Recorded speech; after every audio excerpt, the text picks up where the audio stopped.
Cool. All right then. So Tabbin, first of all, a massive thank you for joining me on our podcast today. Oh, it's a great pleasure, Josh. Thank you so much. And Tabbin, look, before we kind of kick off, just give me like a rundown in terms of like your history, what it is that you've been up to, what it is, and what it is that you do now. Then, please. So I was born and brought up down here. Actually, it's a lie. I was born in London, but I don't remember living there because I was tiny when we moved. And so I've lived brought up in Gidley, went away to university, worked in London in advertising, which I loved, but it was quite boozy. And therein lies the tale. We moved back to Devon like 98 with two small children. And I was working sort of freelance, doing research and stuff like that. My husband was away a lot.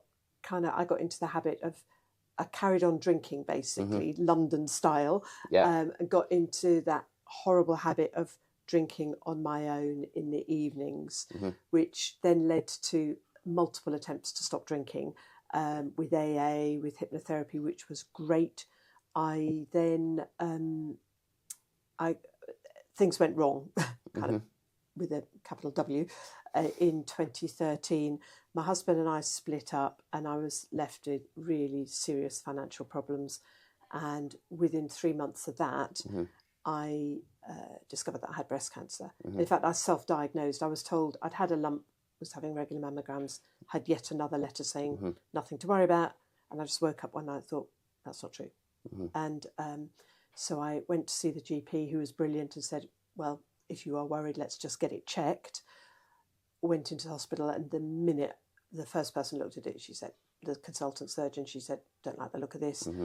And anyway, it was cancer. It was fairly advanced. It was a 5 centimetre tumour.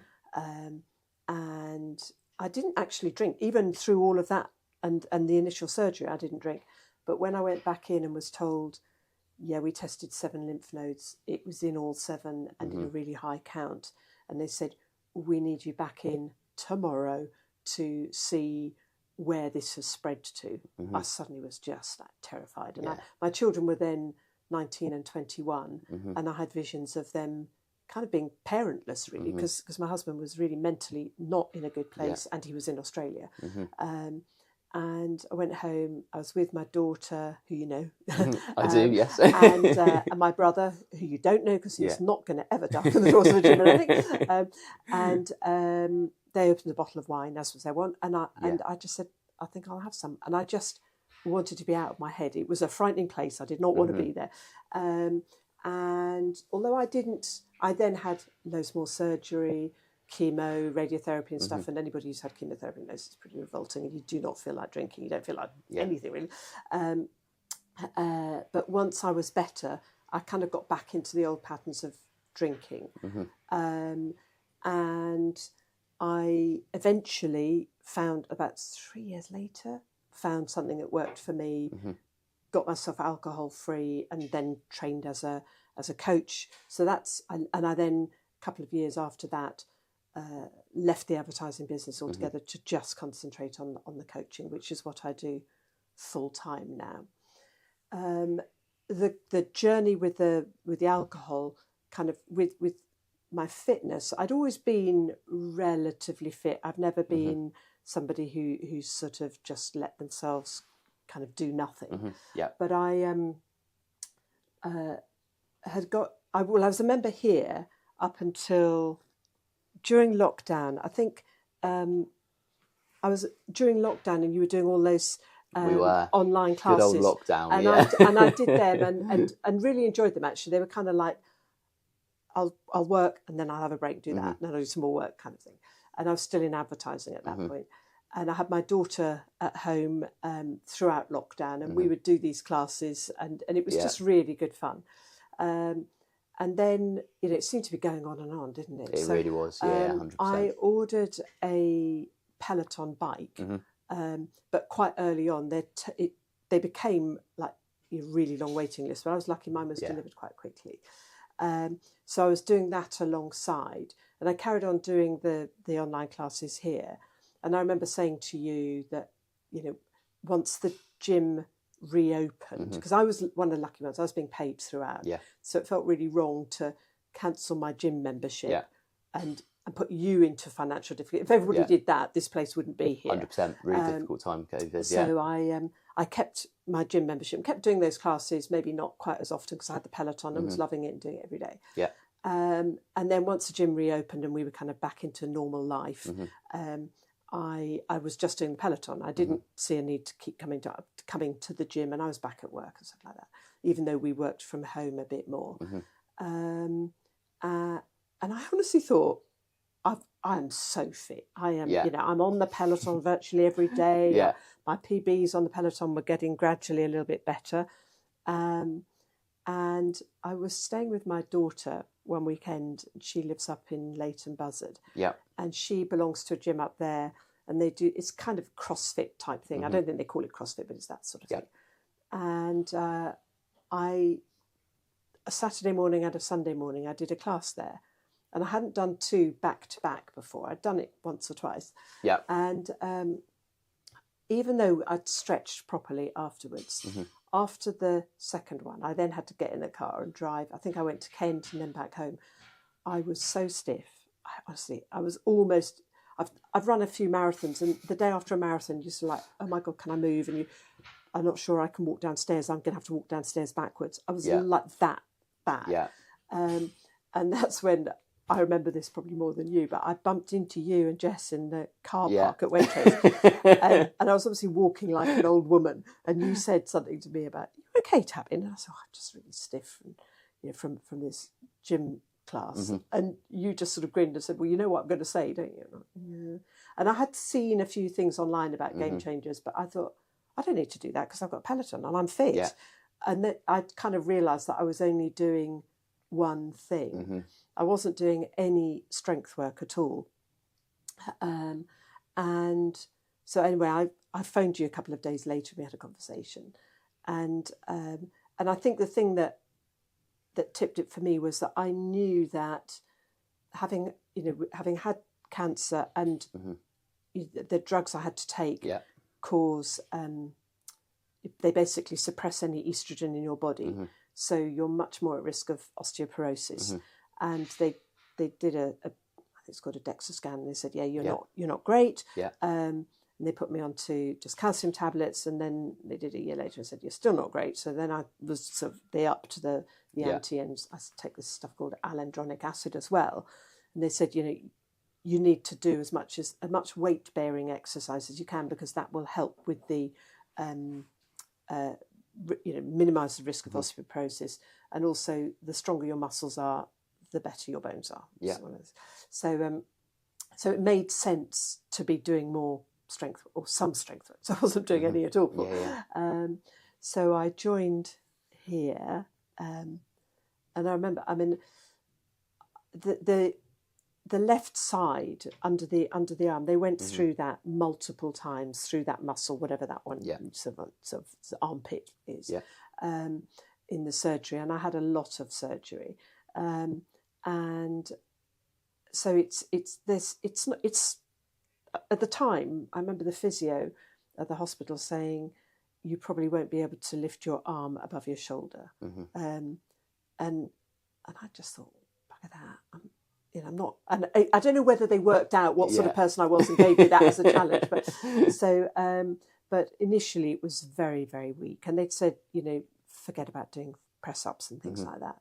And I'd never been very good at press-ups anyway, but so I thought, well, let's just see how I get on. And I came and I remember Katie was taking the first time I did a bench press was with Katie, and because I look reasonably fit and athletic, I think she was quite surprised that I couldn't lift the 20 kilogram bar. I literally couldn't even get the bar out of the cups, the 20 kilogram bar.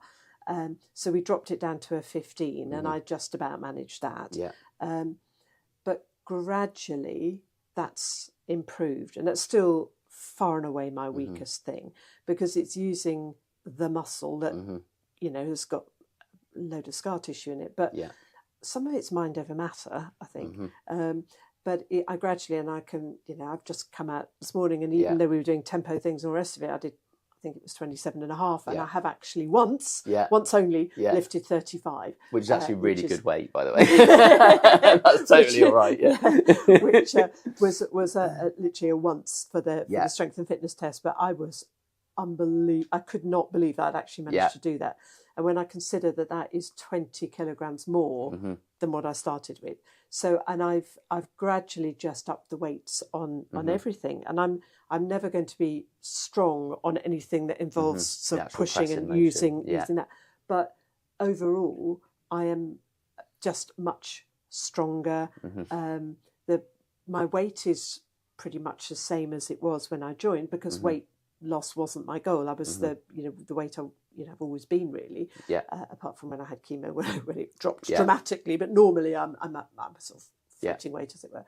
But it's the body composition and just more muscle, more strength, and just generally more energy, I'd say. And it's that weird thing of, if you use more energy, you have more energy. And I don't know why that is as it is.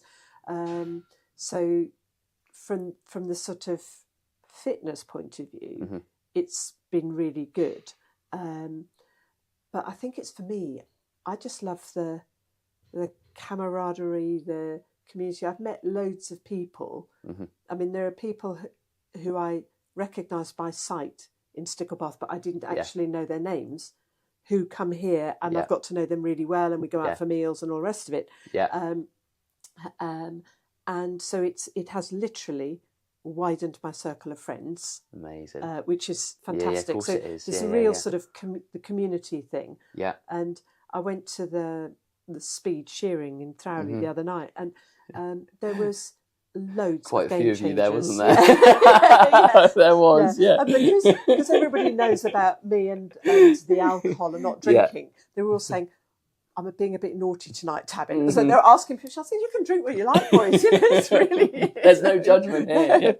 Well, what I think is really interesting, between us, we've known each other for quite a number of years now. Absolutely. So, you used to coach my ex-husband, didn't you? Yeah, I did, back in the day, didn't I? Which by my maths is about 14 years ago. Yeah. Does that sound about right? At least. I mean, we've been separated for 10, so 11. Kind of there or thereabouts. And I think what's really lovely is, like, you've really been able to kind of see, like, the evolution of kind of like from one-to-one personal training to gym memberships with generic classes to obviously what we now do, which is what we call the Game Changer program, which is just a fully coach supportive environment. So I suppose you've kind of had like great exposure of kind of like everything throughout the years, really. What would you say is like so different to this approach to kind of like what your experience was previously then, please? I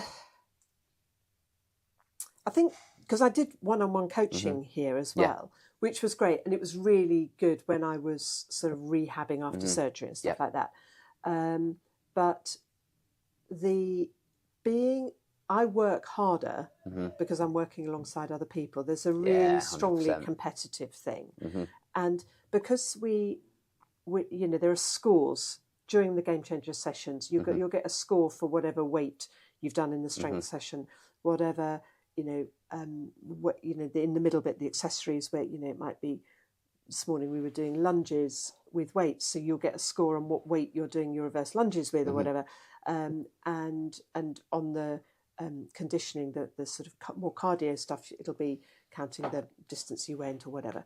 So you get your own score. So you're competing with yourself. So if you do the same session more than once in a week, you're sort of trying to better the score you did last time. But you kind of benchmark against certain people. And you just think, I can beat her. But it's also, there's a huge...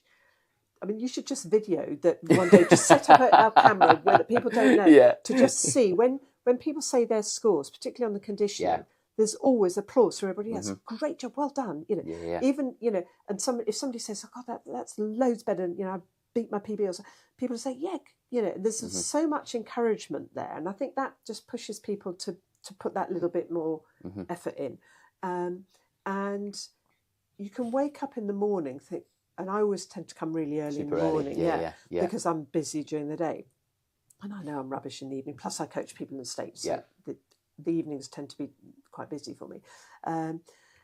So I'll get up and think, oh, why did I book a 7 o'clock class? But by the time, and I get up and walk my dog first and then come here. By the time I've got outside even and walking him, I think, oh, I'm glad I'm up and about now. And then, by the time you get here, you're thinking, great, I'm looking forward to this. Yeah. Sometimes you look on the board and see what you've got to do and think, I'm not quite so sure. But, Best alarm clock in the world. But it's, so I would say it's that sort of community thing. And the other thing is the coaching. If you're doing one-on-one, then you're obviously, your form is being checked the whole time, but you haven't got that competitive element and that really, camaraderie in the trenches together doing the work. But the coaches are really good in the sort of, you can do that. And whether it's you, Tim, Katie or Sam, it's like, go on, you've got that in you. And also because we have these twice a year, the strength and fitness tests of just, working towards those goals. And it is, there is a sort of, I don't know, a real pleasure to be thinking, I am aiming for the top 3%. And if I keep on track, I know I've got that in the bag, barring injury, I've got it, Which what you've said so candidly then is really quite cool. So like, unbeknown to everybody listening to this, like they'll go top 3%. What does that mean, right? And I think it's how far you've come from. So obviously, from our point of view, from a coaching perspective, first of all, our target is to get clients healthy, which is all based on body composition. Which, as we both know, for yourself, your health metrics were pretty much there. We weren't at any increased risk of all the nasty stuff. So for you, well, if it's a case you're healthy, then it's to really look at strength and fitness, and actually where do you want to take kind of yourself on that journey. And what you've already achieved now is your top 5 and your top 4% of the population based on your age and your strength and fitness in terms of what you can do, which that is a massive achievement, bearing in mind 95% of the population won't ever get there. So like, how does that feel when you actually think about like that achievement and what that actually means through this process as well? I mean, it's mind-boggling that 95% of the population can't, and it is age related in the fitness age bit weighted. is or it can be, if not on the ski, but if you do the run, it's weighted to your age and gender, and obviously the weights are as well. It's just mind-boggling, and I feel quite sad that we are such a sedentary nation. I've also got a bit of a sort of personal fascination with nutrition and how much of a difference nutrition makes. I have always eaten reasonably healthy, apart from the odd Magnum at the petrol station. But but the more I learn about it, and it's the nutrition and alcohol piece, it fits very well together. If people are not eating very well and allowing their blood sugar levels to spike and then drop, they then start thinking, oh, the blood sugar drop they interpret as a craving for alcohol. It's not, it's just a blood sugar drop. And if they had more protein in their diet, that wouldn't be happening, because protein sort of releases the energy much more slowly. And so I coach people on that, but I also coach I'm constantly reading about it and learning more about it. So that, and you watch people, you see people in the supermarket stacking up on stuff. And really? You're going to eat all that? It's just like processed foods, white bread, white rice, white pasta, junk, lots of, biscuits and cakes and stuff. And you look at them and it's not a judgmental as in, you fatty, which my children always accuse me of being sizes, but it's just like, I'd love to explain to you the cause and effect thing going on here. And I think what's really interesting there is you're right. And a lot of the conversations I have, it's so easy to get caught in that repetitive cycle as well. And then it's the whole, oh, do you know what? It's what I've always done. It's kind of like, that's my safety. That's what I know. I'll just keep doing that. And I think, if we link this back to where you are now from top 5 and top 4, well, how much sacrifice has that actually taken you? to get into the top 5 and top 4? No sacrifice at all. I've devoted time to it, but that it is 100% true that, for me anyway, that when I take exercise, I just feel better. Yeah. And that sort of Boxing Day feeling, and even though I don't drink, I can still feel sort of overweight and lethargic on Boxing Day from just sitting around. And just constantly grazing, eating a lot of rich food, and taking probably not very much exercise on Christmas Day. That's one day of the year; it doesn't really matter. But that sort of Boxing Day feeling, a lot of people feel it all the time, and it's because of eating poorly and not getting outside and taking some exercise and just getting their heart pumping a bit. Yeah. So I would say no sacrifice at all, really. If anything, it's. Well, not if anything, definitely. It's a bonus because it puts a sort of spring in your step, really. And for me, I love doing it first thing in the morning, sort of feel virtuous for having done it, but also just energised and having had a laugh. Yeah. I mean, a lot of people have not had a good laugh by 8 o'clock in the morning. Yeah, and we will exactly have done. that. Yeah, exactly. Yeah. And you also mentioned a moment ago about spring in your step. Now, we have to kind of bring up our socials that we do, because you've obviously recently conquered Scaffold Pike with us, which was in April this year, which seems like a lifetime ago now. So give me a run through in terms of like the socials that you've been on with us, and what do you think you get from those socials as well?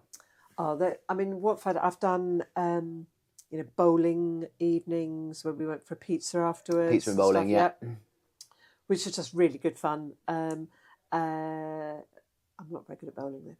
I did learn that. That's fair enough, yeah. Sides up every not enough time. Practice yet. The Christmas party was awesome. That Black was my tie first, social, yes. Really, really good. And the fact that, you lay it all on, and it's free for Game Changers members. I think people are asked to pay if they want to bring partner. Full partners, yes, And I was, as I walked in, you handed me a glass of Prosecco or whatever it was. So allowance was made for non-drinkers. Of course, there would have been plenty of drinkers.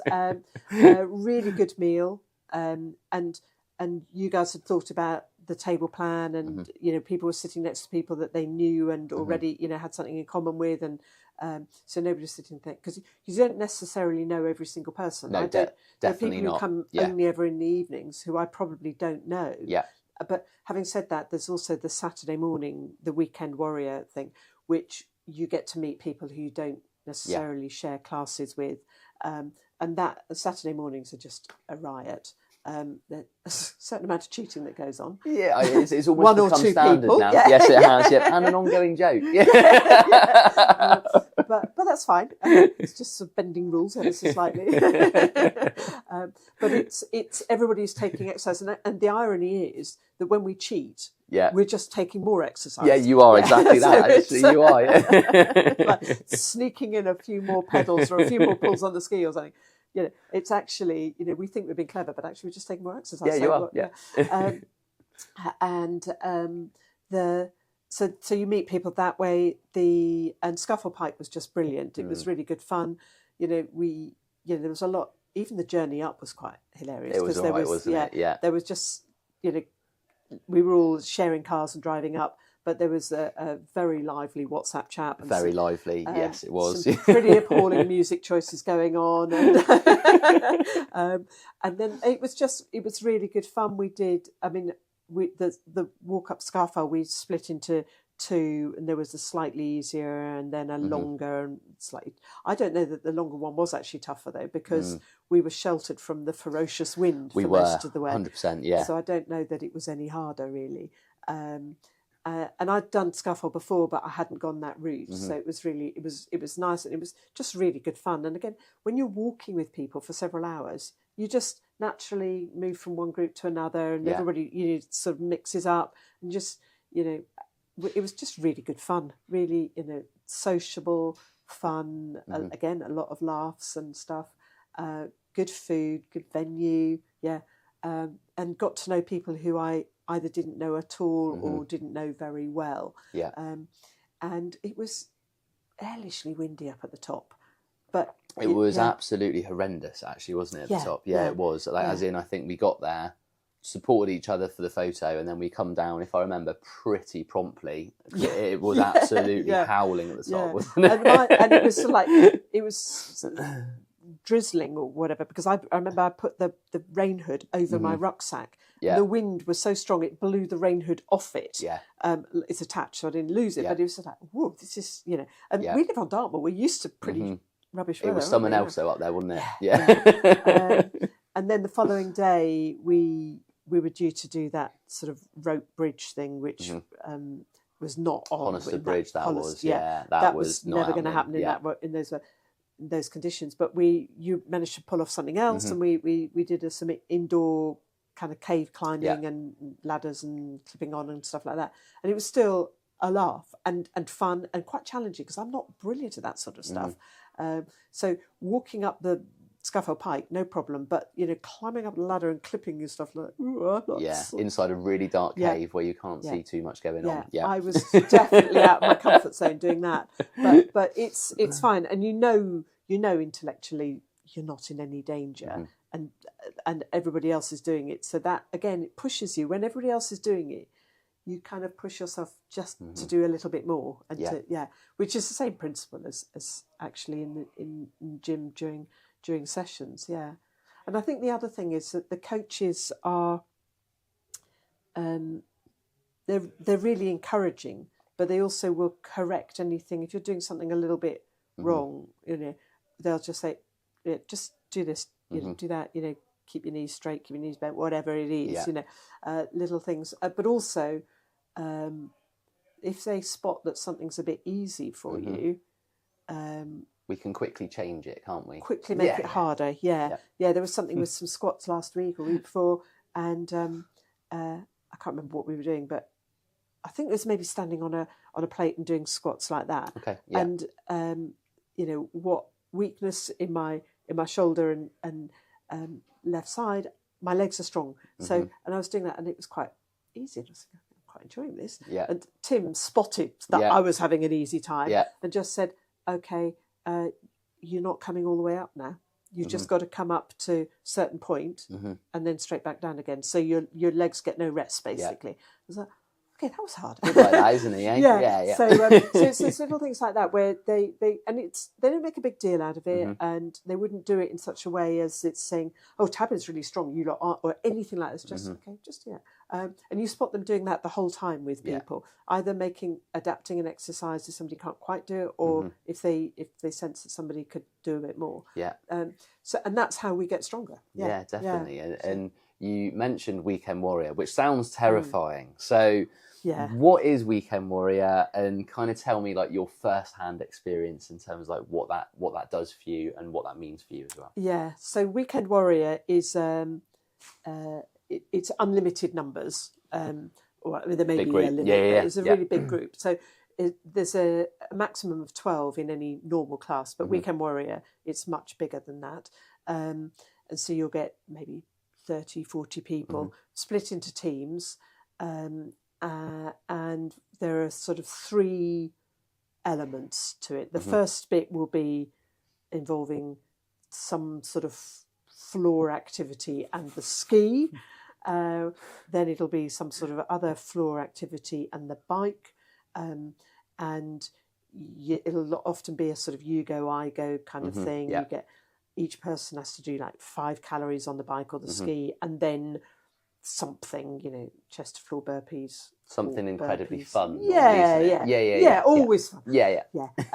So some sort of exercise, and then as soon as they finish, the next person can go, and that sort of that. And then maybe after a certain time, you just keep on going on the bike and keep rotating and stuff. And the idea being to get as many calories or meters or whatever on the bike, and then a similar sort of pattern with the ski. And different exercises, might be mountain climbers, whatever it is. There are lots of different variations, and that will be for sort of 15 minutes each block. So you're basically taking half an hour of exercise there, but pretty intense. Yeah, you get a little bit of a gap while somebody else is doing it, but not very much, and so it's quite hard work.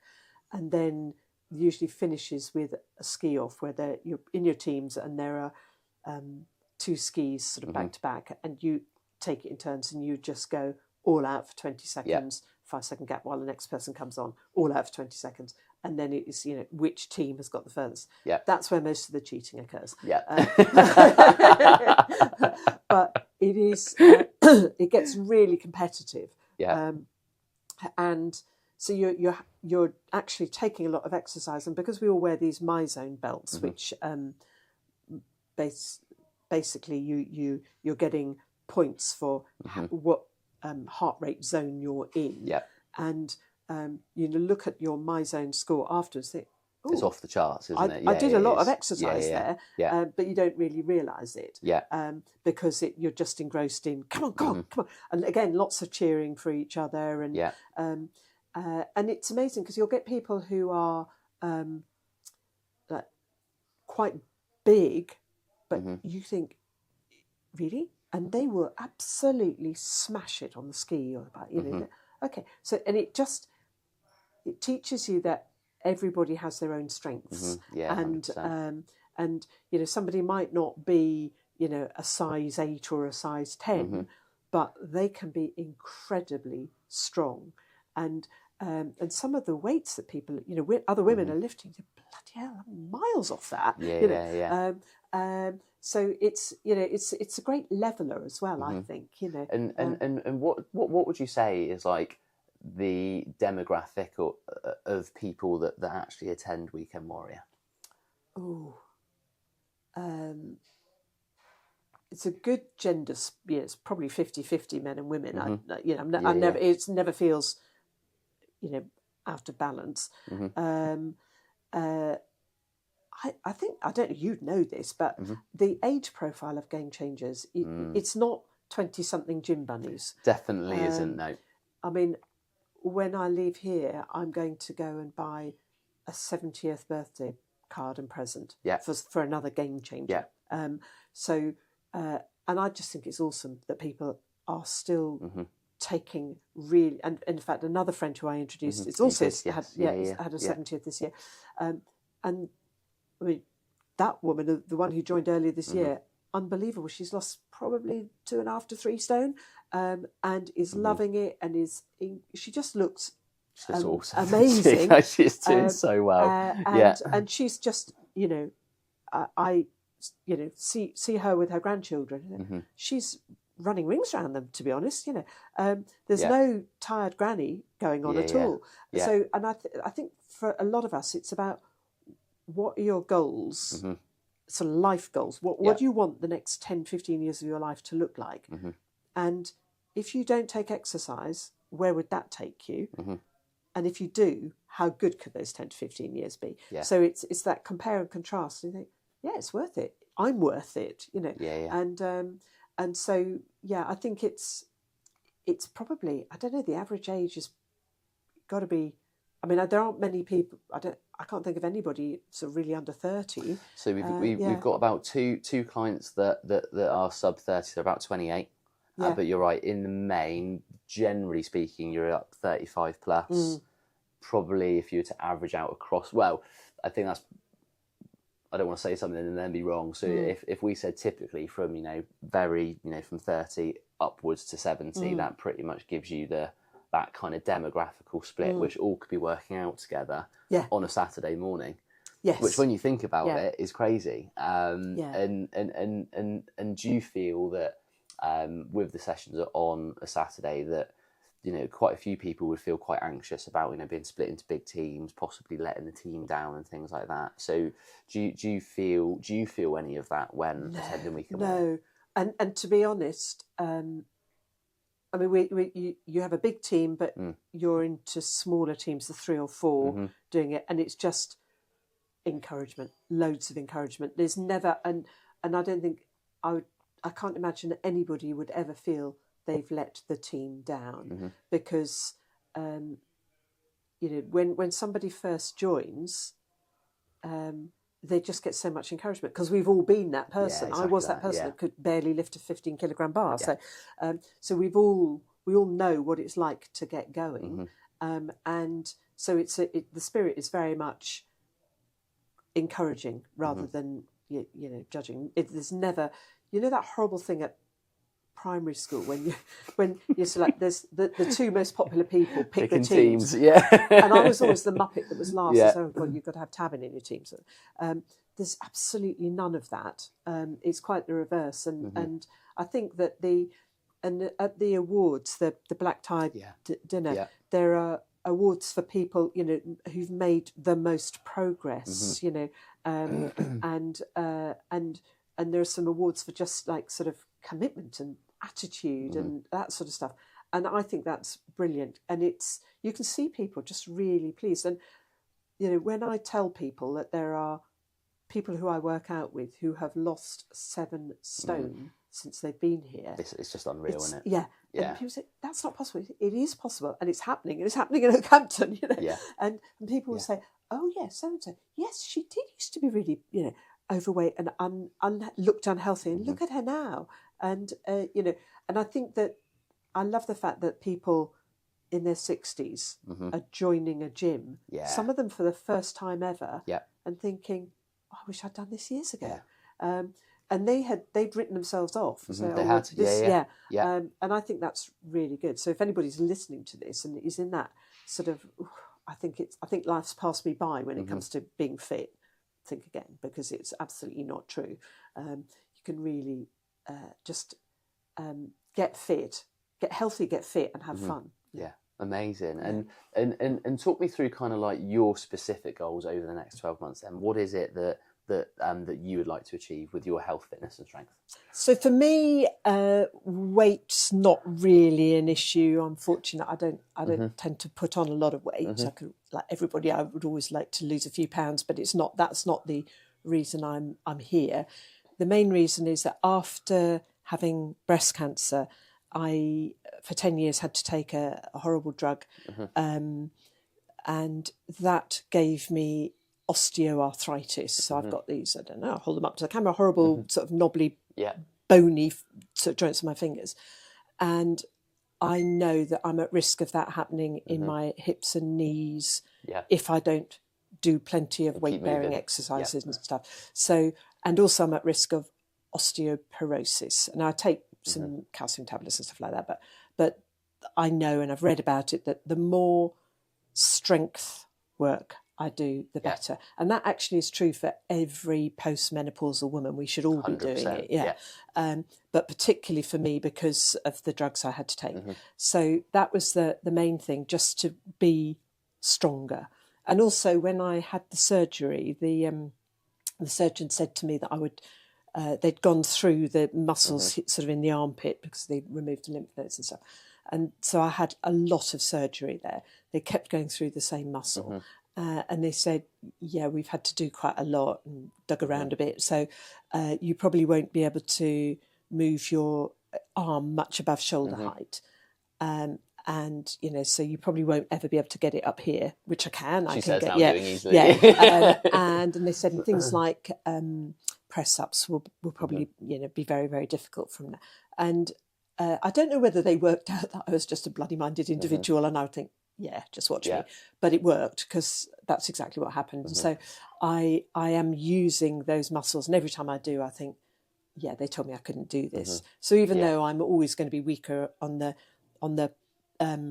things like bench press, the pushing rather than pulling, I can do them. And and what I love is that the strength and fitness tests where we have these goal target weights which are related to your own weight, your body weight of deadlifts and bench pressing and squats and pull-ups, and there's a target to get into the top 5%, 4%, 3%, and just watching myself make progress. I mean, I was looking back in my diary and I said, God, I'd love to be in the top 5. And I got top 5, top 4, and I'm now, you know, heading for top 3. And that, whether I get past that, I don't know, but it's just really good having those goals. And also just thinking, I'm not sort of defying age, but doing everything I can to stay strong and healthy into old age, as it were. So that's really what I wanted out of it. The bit I hadn't anticipated, but which is true, is the social side. Because there are loads of people who I've got to know through Game Changers who I simply didn't know before. And that's really good. And the Saturday morning sessions are just really good fun. It's chaos, isn't it? Yeah. And then coffees after. I think you were around someone's house for dinner the other night. Absolutely. Yeah, there's a group of us and we just go round to each other's houses and have a meal and it's my turn soon. No pressure. I'm just going to wait until I've got the book out of the way, and then I'll do that. But that's been a real bonus and something I hadn't anticipated really. Amazing. So, and what would you say to anybody on the fence about joining Game Changers? I would just say do it. I know that if the alarm was to go at 5:45 in the morning and I hadn't signed up and somebody wasn't expecting me here, I might not get myself out of bed and up here for 7:00. And I know for sure that I wouldn't work as hard as I do in a group setting if I was just on the gym floor doing it on my own. So I definitely am working out more frequently and harder than I would if I was on my own, for sure. And actually harder than if I was just one-to-one with a personal trainer, because personal trainers on a one-to-one, they tend to be quite nice to you. They do, yes, got it, and actually I need a bit of, it's the competition and I can beat her, or I can, I can nearly do as much. And guys generally are a bit stronger, but it's that thing. I can, if I can get within, 100 metres of him on the bike or whatever, that would be good. That's the sort of thing that motivates me. And it is that competitive edge, and the camaraderie as well. And the fact that everybody cheers for each other, it's really special, isn't it? Yeah. And when we sort of give our scores to whoever's writing them up on the board, everyone says, "Oh, well done, that's brilliant." And if you do the same session twice in a week, you're sort of thinking, "Can I beat my score from last time?" And So it's really motivating, I think, I would say, and you will be doing lots of work, doing yourself lots of good, and it kind of doesn't feel like work. Amazing. Brilliant. Thank you very much. Okay, and then let's kind of conclude on a bit more about you, shall we? Because there's some really exciting stuff going on. There is. So, as if you didn't have enough on already, could you tell everybody what it is that you're about to release and kind of what's actually going on outside of this as well? Because I think this all really interlinks really quite nicely here. Yeah. Well, I am a alcohol addiction coach, so I coach people in groups and one-on-one who want to change their relationship with alcohol. That doesn't necessarily mean stopping drinking, although for most people that I coach, usually that is the outcome, rather than just moderating. Because if you've had enough of a problem with alcohol that you are seeking help, you probably want to avoid the moderation route. But it's everybody's individual choice, that. So as a coach, I have coached a lot of people who are quite senior in business and realised that it wasn't just me that got into difficulty with alcohol, kind of accelerated by my workplace, but lots of people. There's a lot of drinking around work. And the more I coached people and sort of dug into it, the more I realised that the workplace is really contributing to the problem. There's a workplace culture which is kind of toxic, really. And I say that, somebody who worked in advertising in the late 80s and 90s and had a ball and was pissed every day on expenses. But that's really where I, earned my drinking stripes, was at work. And a culture of long lunches and going to the pub after work and buying clients lunch, which always involved booze, and taking them to the rugby, which always involves booze. And so you kind of just, alcohol is all around. I mean, agencies, when I was in advertising in London, most agencies had an in-house bar and it was often free. And the one place I worked, they actually called it the gym, so that you could say to your partner, "I'll be late home because I'm going to the gym after work." I mean, it was just, it's funny, but it's a bit sick. Culturally, really interesting Absolutely. shift, especially more so to, well, you definitely wouldn't find it now. Well, the awful thing is you do. You? There are still advertising agencies with free in-house bars, really? even today, And not just the advertising profession, but the media in general, newspapers, TV stations, there's a lot of drink, there's also a lot of drugs there, but I'm qualified to coach on that. But the legal profession, anything sort of service orientated where sort of client entertaining comes up, there's a lot of it. But also, it's not just the entertaining; it's the sort of culture where you get things like corporate gifts, giving, what do you give a client at Christmas? And it's kind of the lazy option, isn't it? And somebody I know was working for an agency, and they were being encouraged to get their clients to make sure they paid by year end, but so that the figures looked good. It's a PLC, and so the finance director said, lovely prize for whoever gets all of their money in first. And this guy who I know won the prize and took delivery of a case of Chablis.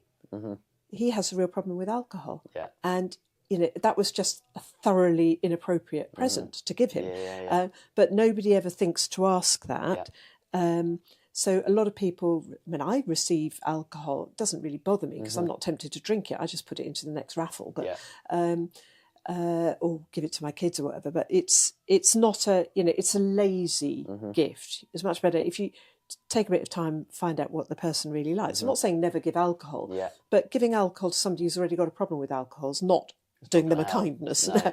So talk to me about like what you're about to launch, because I think that's really, really, really cool. Yes. And I think there's a lot of people listening to this might be like, okay, I could be interested in that. Yeah, so I have written a book which comes out, as we record this, it comes out next week. Exactly, yeah. The book is called Bottling Up Trouble, How Alcohol is Harming Your Business and What to Do About It.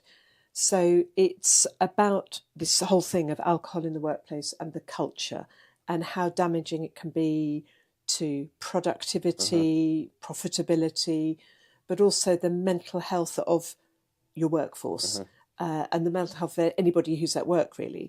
If you work in a culture that is pro-alcohol, police force is a classic example. It doesn't have to be private sector. It's the NHS, huge problems. I coach so many nurses and doctors. If you have that sort of a culture, you'll not only likely be taking time off because of hangovers and feeling ill, or showing up at work kind of not really in showroom condition, but you will also be damaging your mental health. Alcohol inevitably leads to stress, anxiety, and a degree of depression and low mood. So if you're doing that on a daily basis, your mental health will suffer, your mood will suffer. So it's just sort of explaining all of that, and then it's really a call for leaders in organisations to take the initiative and start to change the culture. And what I've done is included within the book an assessment tool, which I've worked with a software engineer, and we're really proud of it.